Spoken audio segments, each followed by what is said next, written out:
मैं विकास और आप देख रहे हैं केम आइडिया। आज मैं आइसोमेरिज्म का नोट्स लाया हूं आपके लिए। क्लास 11th का टॉपिक है आइसोमेरिज्म। तो इसका पूरा डिटेल नोट्स है, आप इसको लिखें अपने नोट्स में देख के, ठीक है। नोट्स से देख देख के आप पूरा नोट्स बना सकते हैं। देखिए आपके सामने समयावता क्या होता है इसके बारे में लिखा हुआ है और कुछ क्वेश्चन भी लिखे हुए हैं। इन क्वेश्चंस को भी आप चाहे तो सॉल्व कर सकते हैं। आराम से देखें, नोट्स को कॉपी में अपने लिख लें, वीडियो को पॉज कर करके, ठीक है दोस्तों। अब मैं आगे का नोट्स दिखाता हूँ आपको।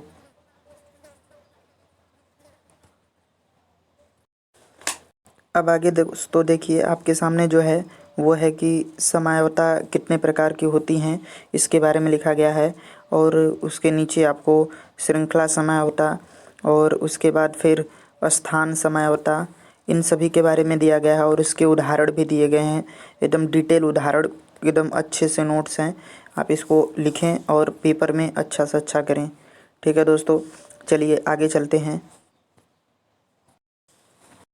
आगे दोस्तों उसी कड़ी में क्रियात्मक समयावता किसे कहते हैं, उसके बाद फिर आगे है आपका मध्यावता किसे कहते हैं और फिर चलायवता किसे कहते हैं। आप वीडियो को पॉज करके आराम से लिखें, कोई दिक्कत की बात नहीं है, ठीक है। चलायवता क्या होता है उसके सारे उदाहरण दिए गए हैं।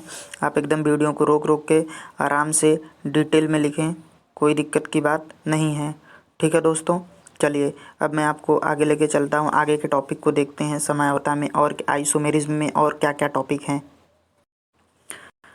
उसके बाद दोस्तों अब ये जो है त्रिविम समयावता चालू हो गया है कि त्रिविम समयावता किसे कहेंगे, स्टीरियो आइसोमेरिज्म किसे कहेंगे, ठीक है। उसके बाद स्टीरियो में दो प्रकार के, एक ज्योमेट्रिकल और एक ऑप्टिकल, यानी एक ज्यामितीय समयावता और एक प्रकाशिक समयावता, तो इसके बारे में दिया गया है।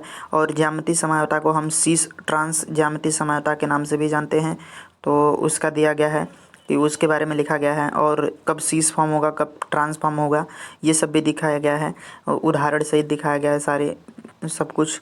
तो अगर आपको इन सब पे डिटेल वीडियो चाहिए तो आप मुझसे बोलेंगे तो मैं इस पर आपको एक डिटेल वीडियो दे दूंगा, एक एक टॉपिक को पर्टिकुलर एक्सप्लेन करके। अभी मैं बस मेरा मकसद है आपको नोट्स देना और आपकी तैयारी को बेहतर से बेहतर बनाना, ठीक है दोस्तों।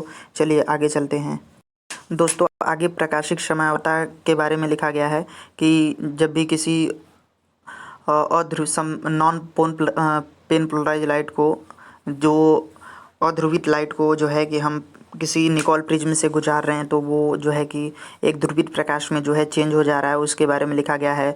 और जो है कि प्रकाशिक समयावता दो पार्ट में, फिर वहाँ से एक का नाम हम डेक्स्ट्रो रख देते हैं, एक का लियो रख देते हैं, उसके बारे में दर्शाया गया है। और आपको बहुत ही इंपॉर्टेंट लाइन यहाँ पे लिखी गई है। ये लाइन जो है, जो मैं पीले कलर से मार्क किया हूँ, ये लाइन बहुत अच्छी लाइन है। इस लाइन को आप याद रखें कि कब प्रकाशिक समयावता दर्शाई जाएगी। तो प्रकाशिक समयावता दर्शाने के लिए एक कंडीशन है जिसको हम लोग कहते हैं कि कार्बन जो होना चाहिए वो कायरल कार्बन होना चाहिए। अगर कायरल कार्बन होगा तभी जो है वो प्रकाशिक समयावता दर्शाई जाएगी। अब कायरल कार्बन क्या होता है भाई, तो जब कार्बन की चारों वैलेंसी, कार्बन की 4 वैलेंसी होती है, तो जब कार्बन की चारों वैलेंसी भिन्न भिन्न समूह से पूरी हो, जैसे एक बैलेंसी जो है क्लोरीन के साथ, एक ब्रोमीन के साथ, एक आयोडीन के साथ, एक मेथिल के साथ, ऐसे चारों अलग अलग ग्रुप जुड़ जाएं कार्बन से, तो उस कार्बन को हम लोग कायरल कार्बन कहते हैं। और आपको नीचे जो है ऐसा नहीं है, आपको नीचे जो है देखिए यहाँ पे एग्जाम्पल भी दिया गया है कि इसमें कायरल कार्बन की पहचान करनी है। आपको उदाहरण से सब कुछ दिया गया है। जैसे ये देखिए, ये जो मैं अभी जो है रेड कलर से मार्क किया हूँ, ठीक है, जो मैं माफ़ कीजिए, जो मैं रेड कलर से मार्क किया हूँ, ये ग्लूकोज है। और ये इस ग्लूकोज में जो है 4 कायरल कार्बन दिखाए गए हैं। और इसके बगल में जो अभी मैं मार्क कर रहा हूँ, ये है फैक्ट्रोज, इसमें भी आपको कायरल कार्बन 3 दिखाई दे रहे हैं। तो देखेंगे आप ध्यान से, तो इसमें कार्बन की चारों वैलेंसी जो है वो भिन्न भिन्न समूह से क्या हुई हैं, पूरी हुई हैं, ठीक है दोस्तों। चलिए आगे चलते हैं अब। उसके बाद दोस्तों आपको जो है यहाँ पे आप एक लाइन याद रखिएगा कि प्रतिकर्षण जितना ज़्यादा होगा, ऊर्जा भी उतनी ज़्यादा होगी, और ऊर्जा जितना ज़्यादा होगा स्थायित्व उतना कम होगा। और यहाँ पे आपको टारटेरिक अम्ल में जो है वो कायरल कार्बन पहचानने के लिए दिया गया है। और लैक्टिक अम्ल में बताना है कि क्या कायरल कार्बन होता है। तो हाँ देखिए, यहाँ से आप पहचान सकते हैं। इसको देखिए, ये कार्बन है, इसके साथ एक COOH समूह जुड़ा है, फिर इसी कार्बन के साथ एक OH ग्रुप जुड़ा है, फिर इसी के साथ एक CH3, फिर इसी के साथ हाइड्रोजन। जो देखिए ये जो कार्बन है, इस कार्बन की चारों वैलेंसी भिन्न भिन्न समूह से पूरी हुई है, तो इसको हम लोग कायरल कार्बन कहते हैं, ठीक है दोस्तों। चलिए अब नीचे देखिए आपके सामने लिखा हुआ है संरूपण। तो हमको एल्केन में संरूपण पढ़ना होता है, एल्केन और साइक्लोएल्केन में। तो हम यहाँ पे पर्टिकुलर 11th में एल्केन में पढ़ते हैं संरूपण क्या होता है, इसके बारे में लिखा गया है। और उसके बाद आपको सोहार्स प्रोजेक्शन और न्यूमैन प्रोजेक्शन पढ़ना होता है। तो पहले सोहार्स प्रोजेक्शन, उसके बाद फिर न्यूमैन प्रोजेक्शन के बारे में भी पढ़ना पड़ता है। तो दोनों का नोट्स जो है पर्टिकुलर नीचे लिखा गया है, आप इसको देख सकते हैं और देख के समझ सकते हैं। ठीक है दोस्तों, चलिए आगे चलते हैं। और ये देखिए न्यूमैन प्रोजेक्शन की मैं बात कर रहा था, तो न्यूमैन प्रोजेक्शन भी उसी के जस्ट नीचे है, आप इसको भी पढ़ सकते हैं। और मैं आपको बता दूं, सोहार्स प्रोजेक्शन और न्यूमैन प्रोजेक्शन जो है ये पेपर में बहुत आता है कि न्यूमैन प्रोजेक्शन क्या होता है, एल्केन के न्यूमैन प्रोजेक्शन को बनाइए, ये सब वगैरह वगैरह सब आता है। देखिए नीचे जो है इसका न्यूमैन प्रोजेक्शन बना हुआ है, ग्रास और संतारित जो है सारे बने हुए हैं। और उसके नीचे जो है अब नोट्स में हाइड्रोकार्बन आ गया है।